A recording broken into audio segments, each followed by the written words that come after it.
Most people chase flashy rewards cards, but here's the surprising truth. Sometimes the lowest interest rate can save you more money than points ever will. Today I'm reviewing the NAB Low Rate Credit Card and what to consider before applying. This card is designed for people who occasionally carry a balance and want lower interest charges. It offers a competitive ongoing purchase rate and a low introductory rate for balance transfers. Most people get this wrong by focusing on rewards. The NAB Low Rate Card is not about points, it's about affordability and predictable repayments. If you pay off your balance in full every month, the low rate may not matter, but for those who don't, it can save hundreds in interest. You won't believe what happens next. The card also comes with purchase protection, fraud monitoring, and online account management. These perks make it practical for everyday use, even without rewards. Now the downsides. There are limited rewards, and fees can apply for overseas transactions. Balance transfer offers have time limits,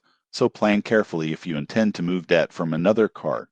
The surprising truth about the NAB Low Rate Credit Card is that its value is straightforward. Low-cost borrowing. It's ideal for anyone who wants predictable costs and protection without chasing points. So who should apply? Cardholders who carry a balance or need flexibility for emergency expenses. If rewards and perks matter more than rates, consider a different card. If this review helped you understand the NAB Low Rate Credit Card, subscribe for more honest credit card reviews before applying and maximize your financial choices.